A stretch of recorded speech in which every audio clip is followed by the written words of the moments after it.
system in place to keep us in chains. By show of hands, who else is sick and tired of the same 1%? Try to keep us small, trying to keep us from getting out. Minimizing the struggles they've caused, saying we're not working hard enough.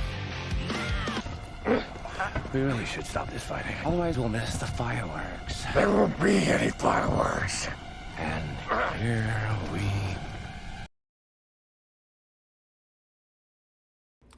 And welcome, everybody, to Suck It. I am the great and powerful King of Kings, Prince of all that is awesome, Derek. How the fuck are you tonight on this Wednesday, September 6th? Yeah. That's all I'm going to say. Yeah. If you've been paying attention to the news, you know what's going on, but we're not going to fucking mention it tonight. We're just going to kind of gloss over it because it's everywhere. Everyone's talking about it. No, we're going to talk about music. We're going to talk about life. We're going to talk about fun shit because you don't care. You didn't come here to be bogged down with that kind of crap. So that's what we're going to avoid tonight. So that's all I'm going to mention of it. Just if you live in the DC area along with me, just be safe. That's it. Done. Tonight, though, I have with me 1/4 of a Orange County, California punk rock band that's been around since 2000. So, you know, they're no spring chicken, but they're badass. And they rock as hard as they did 20 years ago or 21 years ago. Holy shit. Bill, I know you're listening. You're getting old, man. So am I. So we're right there with each other. But anyway, they're releasing some new shit, and they just released a new single and video, ironically called 2020. It's a badass video. Check it out. Link is in the description of the video and the podcast, and we'll get to all that and more. But without any further ado, please welcome 1/4 of the band Chaser, Mr. Bill. What is going on, my friend? Hey, how you doing? Good to be with you. Hey, man, you too, man. It's a pleasure. Is all mine. Trust me. So how's things over in California? How's the weather? How's everything going? The weather is always pretty good out here, so that's one thing. You know, and we're all just hunkering down for the most part, you know, and trying to, like everybody, trying to really get through this tough time.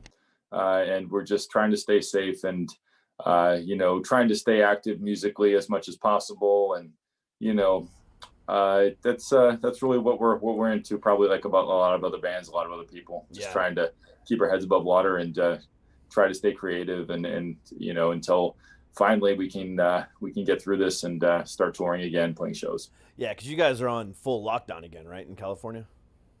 Yes. I mean, again, that's, you know, that's hit or miss sometimes depending on the community, but yeah, schools are still closed for the most part.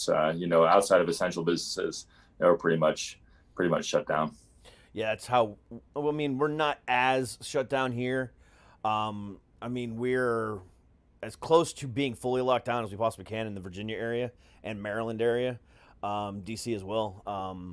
Well, DC's on a completely different scale right now, but you know, like we can't have like gatherings of like 10 people or more. Restaurants are open, but like it's every other table.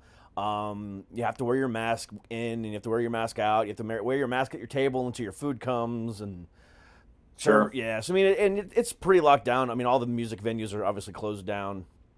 Even the breweries aren't even letting, you know, musicians just come in and play acoustic sets by themselves, you know, because they don't want to gather too much of attention, because they want to be able to at least have some type of, you know, crowd. And I'm like, this is like, it's so bad. Music of all things. I mean, even I'm a comedian and I miss being up on stage, but you know, aside from all that, you know, my solace in life, the one thing in life that I enjoy more than anything else, more than telling jokes, is just listening to music. And you know, it's fun to have, you know, live bands do, you know, YouTube, you know, streams or Twitch streams or whatever the case might be, but nothing compares to being live. Yeah, I agree. I think as a fan of live music, I miss going to shows, and certainly as a performer, I miss playing shows a lot. It's been very difficult, and the hope is that on the other side of this, there'll be a renewed kind of interest and kind of a fervor for live music that will come through, and she will have packed shows, and just bands that will just be out there just pushing it and just doing all the things that kind of like almost a reinvigoration of sorts. Even not that we weren't excited before, but like there's something like this kind of will hopefully give everybody, whether you're a fan, musician, both, whatever, a new appreciation of live entertainment, not just music, but theater and opera and whatever you may be into. Exactly. I mean, I think we definitely took it for granted. I mean, I took for granted in 2019 being able to go to 10 different shows that year. I mean, luckily in this area, I mean, everybody comes through here multiple times on tour, and we're able to go to the Jiffy Lube Live, or able to go to Maryland, hit the backstage, or hit the stuff over in this place or over there. We have everywhere, and I took that for granted in 2019. I mean, I saw so many different bands at so many different venues, and then last year, nothing, and it it sucks. I mean, I just keep replaying, the fun that we had back in, at least in 2019, with it, and just especially the camaraderie that the rock community has. It doesn't matter if it's punk, metal, or just straight rock. Our community as a whole is so it is it's so like tight tight niched. It's just when we're at a show together, we're bonded, and we're just there to have a good time, and I miss that camaraderie. Yeah, definitely. I think that's 100% true. Actually, before you said it, I was going to mention that the community component of punk and hardcore and metal and rock and all that stuff is just, it can't be replaced by anything. It's really, that's what makes it so difficult, is that there's a void in people's lives, myself included, that just cannot be replaced by anything.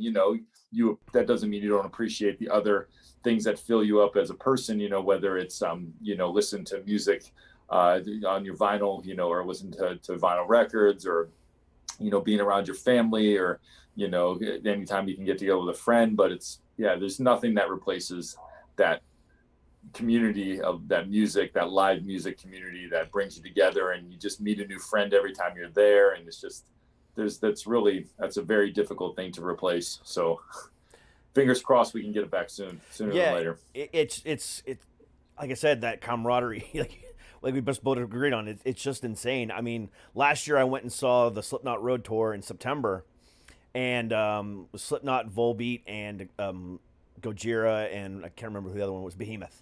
And it's a great show, but I wore a Volbeat shirt from like 2013 at a festival that they did, and I wore that tour shirt from like 2013 or whatever it was.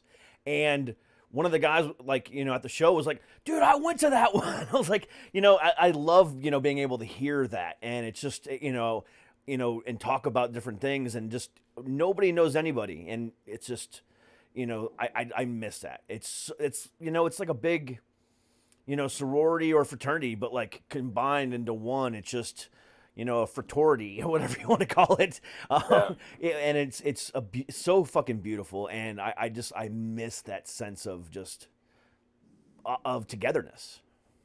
Yeah, me too. Well, the hope is that with the vaccinations coming in, hopefully there's a light at the end of this tunnel, and we can all just stay safe, and really, really hope that we can get back by summertime for sure. Yeah, I mean, but at the same time, I'm also still hearing 2022. Are you hearing that as well? I think it's all over the place, honestly. I don't think anybody really knows, because there's a lot of factors involved, a lot of variables. So, I've heard 2022 is probably going to be the time when everything's open, but maybe, it's not going to be an all or nothing kind of situation, at least in my view. I think it'll be, some things will be happening, and some things won't be, but the hope is that it'll be kind of a slow roll. And, by 2022, I think that would be a pretty good guess that everything will be kind of full on like it was before. But maybe you'll have shows, but see people with masks at shows, which would be fine by me. Whatever you need to do to get us together, because as we know, punk and hardcore shows are not going to be a thing, at least in my view, that's going to matter if it's socially distanced. It's just not. I don't know how you do that. You know what I mean? Like, it's not that I'm opposed to that. It's just I don't know how you go to how you perform or go to a punk and hardcore show if you can't like be jumping on each other. And can't. Yeah, you can't. So there's just an energy in the room that's just like, okay, you stand 6 feet here, and I have no idea how that would even look. So maybe it comes down to, okay, well, we'll do outdoor shows. Everybody can wear a mask, whatever. Like, yeah. But just to be together, maybe that would be like a thing that like we can make happen. So that's kind of my prediction, is that as the vaccines start to roll out and the case counts start to come down, when we're not stressing our hospitals, maybe people, even when they're vaccinated, just say, you know what, I'm going to the show. I'm going to get crazy. I'll wear a mask just to be extra safe. But we're still going to be together. We're still going to do this thing together. And that's my hope, is that we find a way, because, I think as a community, we have to find a way to be together. And I think we will, one way or another, be together safely and responsibly. I agree with that. I mean, and you mentioned punk and hardcore, but metal's the same way. You can't go to a metal show or a hardcore show or a punk show without having a circle pit, or at least jumping up and down or rushing the stage and everyone just crowding around. I mean, it's one of those things. That's what makes it exciting and fun, and that's why we all go to those places. Exactly. Those shows. Yeah, or having the lead singer stage dive and crowd surf and sing while he's crowd surfing, or she's whatever. Oh, yeah. I mean, it's just fuck, I miss it so much. I know just thinking about it makes me want to just make it happen, but again, I can be patient, and I think we're all being patient, and the time will come and we'll find a way to be together safely soon enough. I really feel that. And I feel it too. I mean, especially if we look at like Europe right now. I mean, they're booking tour after tour after tour, festival after festival for next year. Now, they might be being a little optimistic, but at the same time, they're at least attempting. Right now, the only thing that we have booked for this coming year is like Aftershock, and that's like in October of this year. I mean, other than that, there really hasn't been much announced. So, I mean, we're not even announcing stuff. They're at least announcing it and saying, let's hope. But we're kind of taking that extra step. And I kind of like that. But at the same time, it's like, if they get it, if they're doing it and they pull it off, and, what are they doing differently? And, what can we learn from that? And that's the kind of big thing. Yeah, completely. So, one of the things that I have enjoyed over the last few months is talking to, smaller bands, indie bands, independent label bands that have still taken the time this year to make sure that their fans know that they're still here. Putting out new music, doesn't matter if it's a single or if it's an EP or just a 7-incher, whatever the case might be. Indie bands have put out more music this year, at least recognizable music, because they're not competing with, the bigger bands of the world. Sure. And it's astounding to me, because I'm able to open up Spotify a week after I talk to one of these bands, and I'm seeing them on the featured list, or I'm opening up Amazon and seeing them on the featured list, or, Sure. it's amazing to me. What is it like on the other side of things? I mean, what was the conversations like with you guys saying, hey, we need to do something this year? Or, do we just want to put out a song? I mean, I know you guys just released a new song, but what was the conversation like as far as what you guys wanted to do to stay relevant in the eyes of your fans? Well, to start, we finished recording the album, the new record that will be coming out in 2021, almost a year ago, maybe February of 2020, we finished recording, and we had every intention of releasing that record in the summer of 2020. And we had a couple tours booked around it, and, like doing the thing that we do, which is, release a record, you go on tour to support the record, as bands have been doing for years. And that was kind of the thing. So, and then all of a sudden, like 2 weeks after we finished the record, it just COVID hit, and it was just, everything shut down. And so we were sitting on the album and trying to figure out a way, having a discussion about like, wow, like, what are we going to do with the record? Obviously, the tours are not happening this year. Once it became very obvious within the next month or so through April that summer tours were just done and it wasn't going to be a thing, then we just decided, okay, well, it doesn't make a lot of sense to release the record in summer 2020 when we may not be able to tour for at least another year. And we had some flexibility at that point. We hadn't, officially signed to the labels, and we hadn't, because there are some bands that did release in 2020 in the summer. And, I understand that if they had a release schedule with a label, that's something you have to do. You have to follow that. That's and they, of course, made the best of it. And there was some great music released this year by some bigger bands as well, that were on bigger labels. But we didn't have a label yet. So we were able to kind of like sit back a little bit, take our time, figure out who was going to release it, what we were going to release, and because we definitely wanted to release some new music in 2020, but just not a whole record, So we came up with the idea of releasing, we recorded 2 extra songs that were not going to be on the record, and we were just kind of pocketing for possible compilations or maybe an EP after the release of the record. But we just decided, look, it's, this is something that we can put out to the fans who we were talking about releasing a record. So it's like, okay, once we realized that was not going to happen, but we did want to have something for the fans to really be able to listen to and kind of let them know where we were musically at that point. And so we released the Look Alive 7-inch in August, or at least a single in August, released the EP in September. And it was 2 singles that we released, and a 2-song 7-inch, and it did really well. We sold them out in probably 24 to 48 hours. And I think we had a limited run of 300 and something, 300 to 400 7-inch records.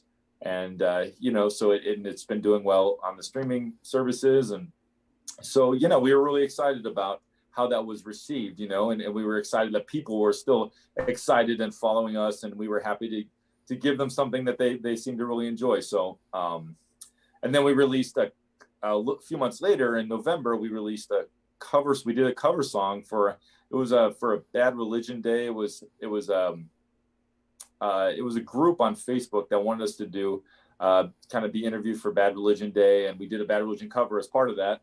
And it was obviously that's a huge influence on our band, and so we did one of our favorite songs from Bad Religion, Skyscraper. We recorded a cover, and it was received really well. And so that was another thing that we were just excited to do. We hadn't done a cover before, or at least in a long time. And so we put that out, and we didn't have any physical copy. It was just a digital release, but again, it did really well, and people seem to really dig on it. So it has been cool to be able to stay active and creatively active. And we're already starting to write songs for the next record, but for right now, obviously our focus is to really make this as successful a release as we can. We released 2020 as the single, our first single off the record, on January 1st, and we have a few more singles coming as well. And so release date is still being solidified for the record, but we're excited to start rolling some new things out and really start ramping up for the release.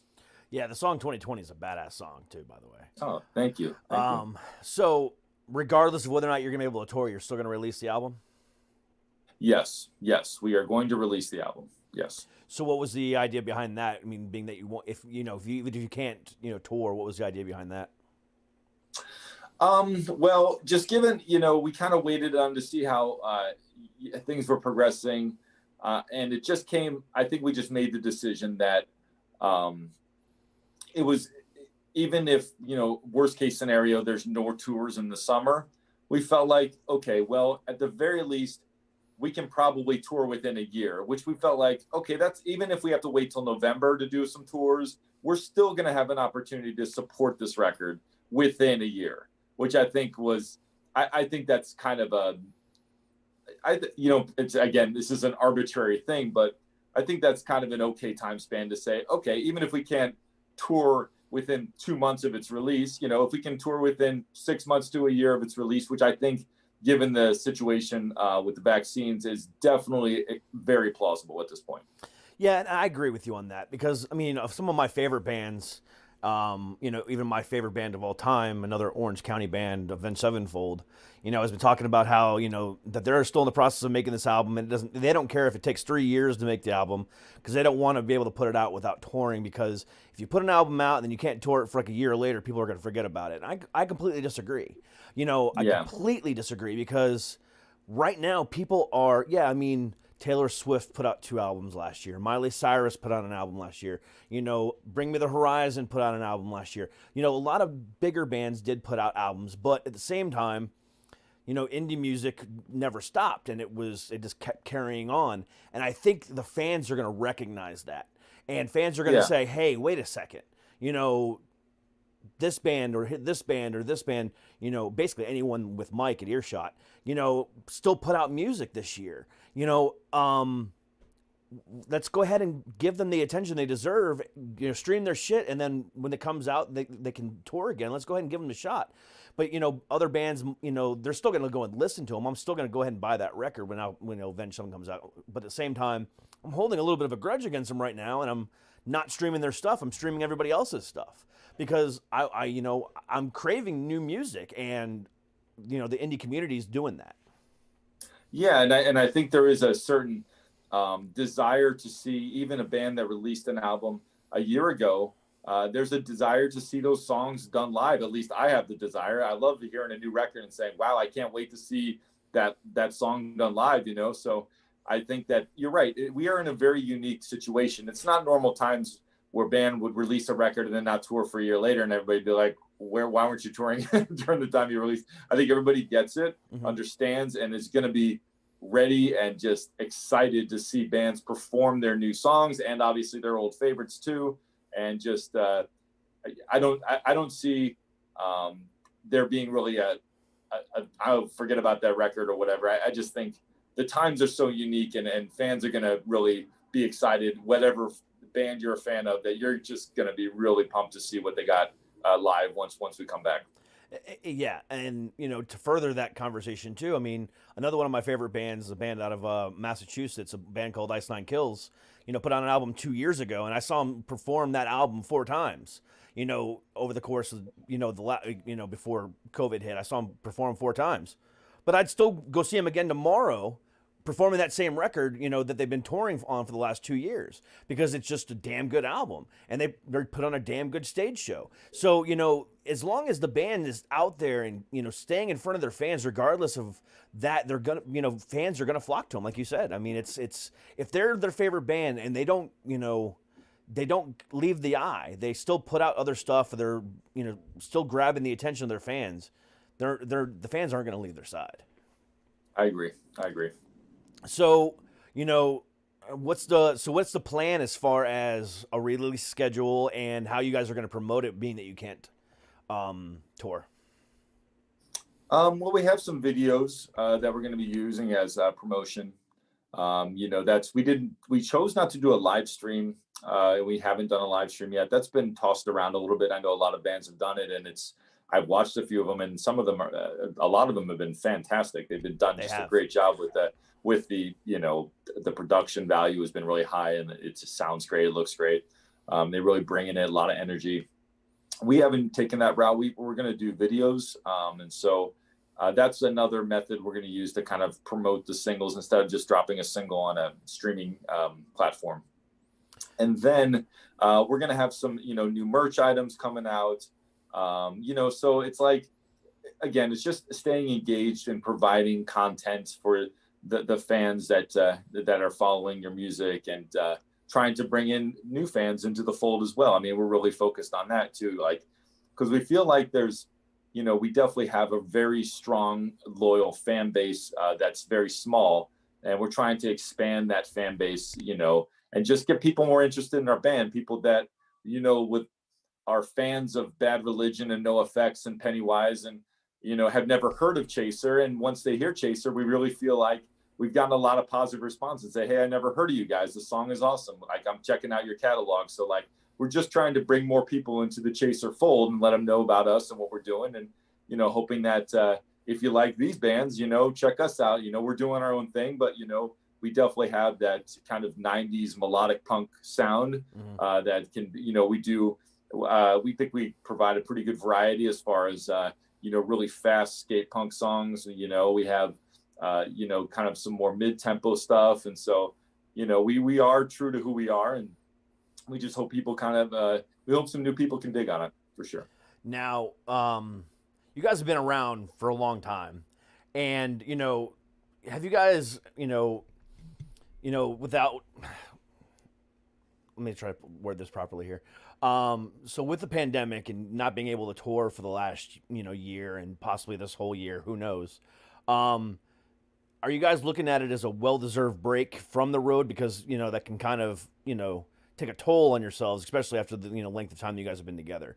Have you guys talked about that at all? Or are you just saying, fuck it, we don't even care. We just want to get back on it there? Yeah, I think it's more the latter. We're not a band that can do 200 shows a year because we're just, we work jobs and we have families and stuff. So we tour as much as we possibly can. So we're not a band that's out there really grinding to the point where it would be like, oh my God, I need a break from this kind of stuff. Mm-hmm. So we love it, man. Anytime we get to tour, we are like, just can't wait to get back out there. So it's been definitely that vibe. Like, we're excited and we are just dying to get playing again and just to tour again. And so, yeah, it's, that's, now I can see a band that maybe does 200 shows a year might be like, wow, it's a nice break to spend with my family and spend a little more time at home and stuff. But we're just, we're not that band at this point anyway, of doing all those shows per year. So it's been more definitely driven towards, wow, we're excited. We can't wait to get back out there. And that's what I love to hear. I mean, I to be honest with you, everyone I've asked that question over the last 3 months, they've all given me the exact same answer. There's only been one band, and they had broken up because of the road schedule, and then they just recently got back together. We talked extensively about that. And but other than them, I mean, everybody else has just been like, no, we just want to get back out there, which I completely understand. I mean, and I'm wanting you guys to get back out there too, because again, I mean, it's one of those things where I want to see live music. The punk genre has, let me try to put this into proper words, has taken a weird turn over the last 20 years. From pop punk to, skate punk and, hardcore. And, it started to have what I like to refer to as the metal effect, to where now there's like 50 different subgenres of punk, and people are loyal to 70s 80s punk.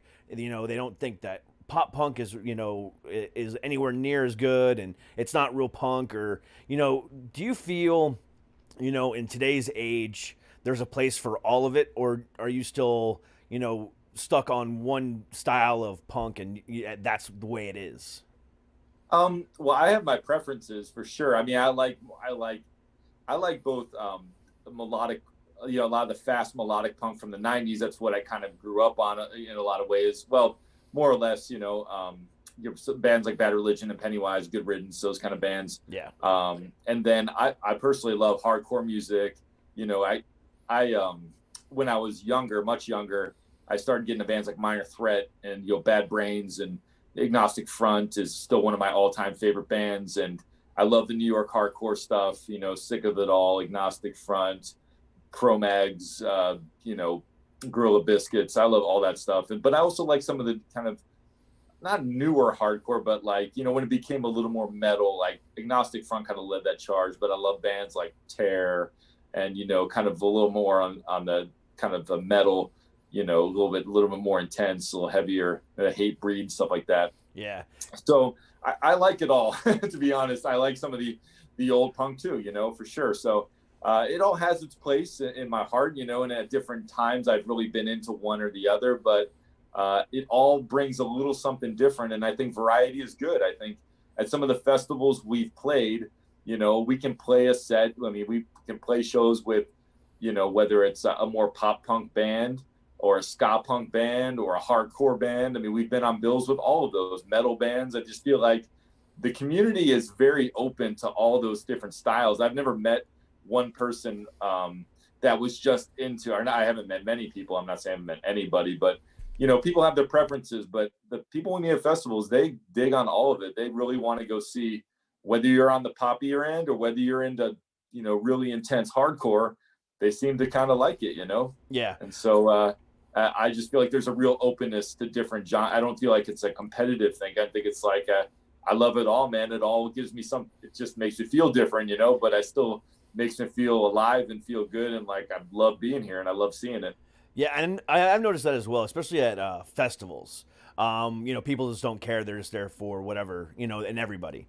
But like outside of the festivals, at least in my, friend circle and the people that I've hung out with in the past as well, that's when they get picky. When they're in their car or when they're at home, they only listen to this is real metal or this is real hardcore, this is real punk. But then the moment they get to a show, then all of a sudden their guilty pleasures come out and they want to go watch everybody, and because they just don't care, and it's weird like that.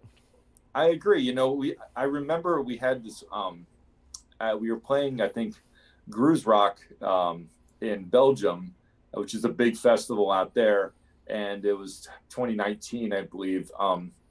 But there was a person that came up to our merch table, and he definitely had like the jacket with the patches and the GBH and like some of the old punk, like the kind of stuff that was like, oh, this guy's not going to like our band, because you just get something in your head like, oh, I can see the kind of style he's into, kind of the old British punk, Sex Pistols, GBH, that kind of stuff. Like, oh, he's definitely not going to dig Chaser, but like he was there to buy a record. He saw the show. He loved it. I was like, wow, that, because sometimes you have to break your own kind of like, what you think is going to happen with a certain fan, but it's like, I was really excited to like, wow, that's cool. Like, you really dug on our kind of fast melodic skate punk that's more of the 90s style and not really the 70s style. But again, I always feel like live music and a live show has a way of capturing people that are outside of, you're right, like you said, the people that you in the car, or like maybe they wouldn't put on your record in the car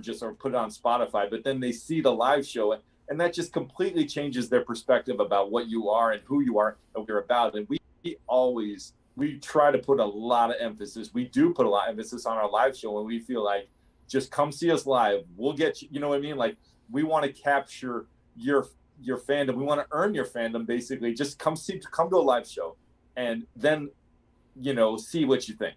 Like, so I feel like we can capture people that maybe wouldn't listen to us in the car, or maybe they would, but once we get them in the live show, we feel like we're gonna at least show you that what we're about, and you can decide from there. But I feel like we've captured a lot of people that way, just through a lot of people who just saw our performance, never heard of us, didn't know anything about us, and they were at the merch tent buying our records and hanging out and talking to us about music. We just love to interact with fans like that and interact with new people, new fans. That's the best. Like, I've never heard of you. What's better than that? Somebody who says, I've never heard of you, any of your songs before. I saw your live show, and now I want to buy all your records. Like, that's just that's a real special thing. Yeah, I mean, I've heard of you guys before, but I've never really listened to your music. And then when I got the email back in December, announcing the release of 2020 on January 1st, I was like, okay, I'm going to give them a shot, because I knew that you guys were eventually going to come on the show. And I listened to the song. I was like, damn, this is badass. And it made me want to go back and listen to all your stuff. And right. I'm that hardcore metal guy. But at the same time, this past year, I've learned a lot about myself as a person that's listened to music over the last 2 years, I would say. Back in 2019, I went and saw, like I said, that band Ice Nine Kills. I went and saw them, and they were opening up for Falling in Reverse. And personally, I think the lead singer of Falling in Reverse, Ronnie Radke, is kind of a dick, kind of an arrogant ass, but that's just me. But at the same time, so I never really gave him a chance. But I was like, you know what? I paid the money for this ticket. I'm going to listen to this band and give them a real chance. And I was like, okay, they're pretty fucking badass. And then I really started kind of getting into understanding who Ronnie was as a person. He's been through a lot. He went to jail for something he shouldn't have done. And, he learned a lot. He has a daughter, and, he's been hated on for a lot. And, I was like, okay, I really understand who he is as a person now. He's still kind of dickish, but he has a reason to be a dick. But I enjoy the music now. And I've learned that a lot. I mean, especially with all these bands that I've interviewed over the last year, whether it be a punk band, a hip hop group, or whatever the case might be. I'm like, okay, I'm starting to broaden my horizons. Am I still going to be that person that's going to listen to hip hop in my car? No. But am I going to clear my head and actually just enjoy it for what it is? Yes. And then be able to talk to that person and have a good conversation with them about music in general? Absolutely. So you really hit the nail on the head there. I mean, when you're looking for music and when you're seeking it out and you're at a show or whatever the case might be, you're forced into a situation where you have to listen to it. If you open your mind and give it a chance, you're going to discover some of the best stuff that way. But when you're closed-minded and just don't really give a shit whether or not they're good or not, and you just like, nope, this is it, I only listen to this, you're never going to discover some of the best bands out there, and you're going to miss out on a lot. Totally. And I always looked at like what captures me is I always try to think about what captures me as a fan of music. And I try to think about like our band, like taking on some of those ideas. And that is for me, if I see a band live and they just crush it, like they got me forever, probably. Mm-hmm. That's like the one thing that's like so important to me and to us as a band is like, we just have to make every show just as awesome as we can and just we are big into fan interaction. We want to make them part of the show. That's really important. We don't want them to just be kind of standing there and just kind of passively watching us play. We want to bring them and make them feel like it's a part of it. That's always been my favorite bands, like that just make you feel like this isn't about us up here. This is about us as a community. We're all doing this together, and we have the instruments maybe, but like this show doesn't happen unless we all get involved with it. And we all make it something awesome together. And I always feel like that's a really great goal to bring to a show is saying everybody needs to be involved. Everybody needs to get crazy. Everybody needs to make this the most awesome thing that we're going to remember, to really make it as good as it can be. That was perfect. that was so eloquently said. I mean, you can't get much better than that. And that's another reason why I've been, with the exception of like maybe 4 or 5 people over the last 3 months, I've been exclusively talking to, just indie bands because again, there's so much good music out there that's never been recognized in the way it should have been recognized. And, I like, now that I have the platform and it's big enough to, where I'm doing 40, 50,000 listens a day, it's time to give some of these people that deserve fucking recognition a chance here. And I'm so glad that I did that. And, I'm so glad that I've met so many cool freaking people. I did a charity virtual concert back in December for Toys for Tots. And 13 of the bands that I had talked to, all indie guys, all indie bands, all from Mike. And, all of them said, we're there. And they all sent me, they all did, a pre-recorded, set and really great. And they just, I could see in their eyes, even though they were in their basement or at a studio or whatever the case might be, they pulled it together and they just just did something, for the sake of music and for the sake of, playing again. And it was really, really great. But again, it wasn't even about that. It was the response that I got later. People were like, listen, like, I've never heard of them before. That was awesome. I came here just to donate to charity and this band was on and I was like, okay, I'm gonna stick around for a little bit. And, and all these new fans came out of it and it was a really cool experience. And, I feel grateful that I was able to do that for all those guys. And I'm grateful to talk to you and all these other people that I'm going to be talking to the rest of this month and for the foreseeable future, because it's all about, broadening people's horizons and, showing them what really out there, because there's more than just, major label stuff out there. There's a bunch of good stuff that, and indie bands that don't want to be major label because they want to have more freedom and, this or that, or whatever the case might be, or, they don't fit into that mold, but they're still badass as hell. And you need to give them a chance just as much as you're giving everybody else a chance too. Yeah, I agree. There's so much good music out there now. I find it hard to even keep up with it. I have a list of records that I want to listen to, and I haven't gone around. I mean, it's almost like, I don't know if you remember back when Netflix was like a thing where they sent you the DVDs from the, whatever. That used to be a thing. I'm old, I guess. I'm dating myself, but I remember you had your queue, and it was like you queued up 25 movies, and you just could never like never could keep up. The fifth one. And I feel like that's where I am with like records. I have them all queued up saved in my Spotify or whatever, or saved, but it's like, I can't ever get to them because like, maybe I find it, what happens is I find a record I really like, and then I just listen to that record for a month straight and I just don't deviate from it, so that kind of caused it. Cause like, that feeling, I'm still a listener where if I listen to a record and it really captures me one time, I'm like, damn, I need to listen to that again. And then I got to listen to it again. And then I just got to keep listening to it. And anytime I go for a run or do whatever, it's like, it's just on and I just listen to it all the time. And so that really prevents me from moving on to new music because I need to absorb it into my soul almost, until it's like embedded in there forever. Yeah, I feel the same way. I mean, especially over the last few years, there's just been so much good stuff. And again, since I've been opening my eyes up to outside of the metal genre, going more into the, punk and, hardcore and this and that, whatever else, even some of the softer stuff, I've just realized there's so much more stuff out there. And there's a lot of bands that incorporate all of it. And, you get a little bit of everything with it, like one of my favorite bands right now is another, I'm not even sure what you would consider them. It's a band called Knocked Loose. And they're just, they're kind of screamo, they're kind of hardcore, they're kind of punk, they're a little bit of everything, and it's just it's just amazing to listen to. But like there's so many other bands out there like that it's you can't absorb it fast enough, and I love that. Because for a while there, the rock genre kind of did go through a lull. But over the last few years, it's kind of started to pick back up steam again, and it's not that it ever died, and I don't believe that whole rock is dead thing, but it did go through a lull, and now it's starting to pick back up steam again, and people are starting to recognize it, and it's starting to really kind of gain steam again. Unfortunately, can't tour it, but I think some of the biggest listens over the last couple of years, and especially if you look at iTunes and Spotify and everything else like that, some of the biggest records that are being streamed are rock music, and it's insane.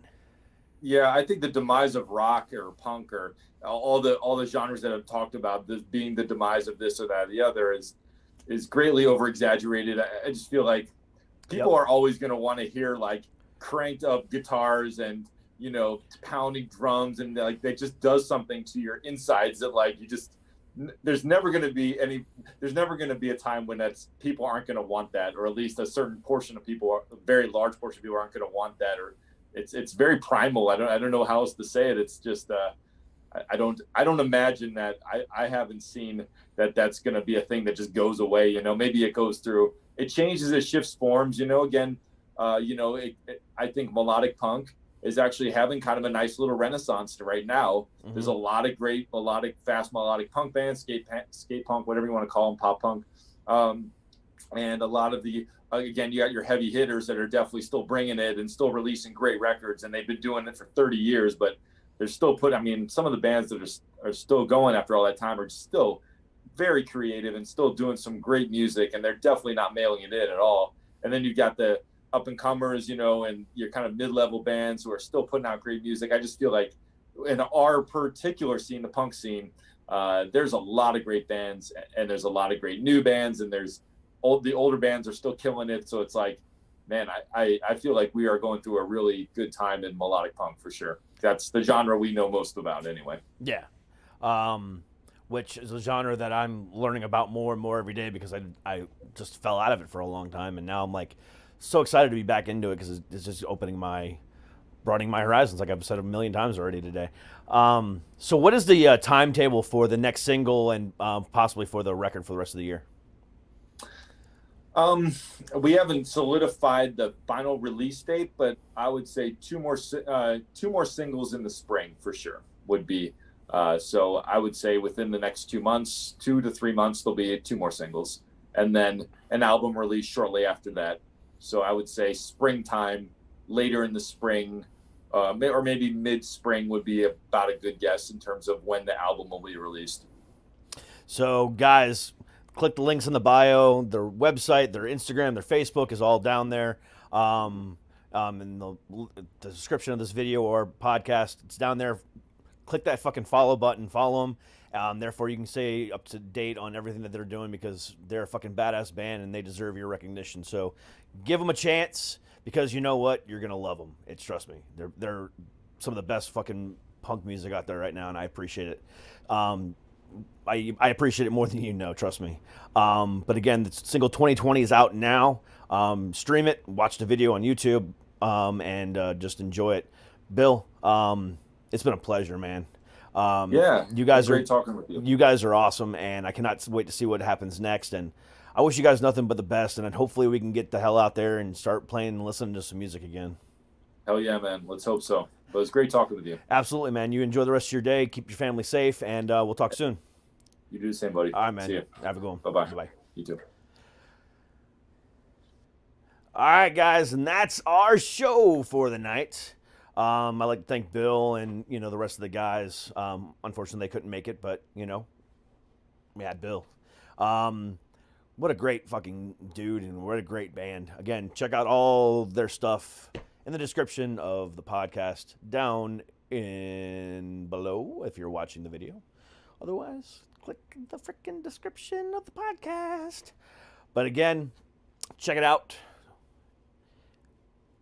And again, I didn't talk about it. See, I didn't talk about it. But again, if you live in the DC area, be safe over the next few days. Don't know what's going to happen. But until later, again, check out the band Chaser. You won't regret it, especially that new song, 2020. But until tomorrow, guys, stay happy, stay healthy, and as always, stay fucking heavy. We'll see you tomorrow. Peace. There's my outro. There it is.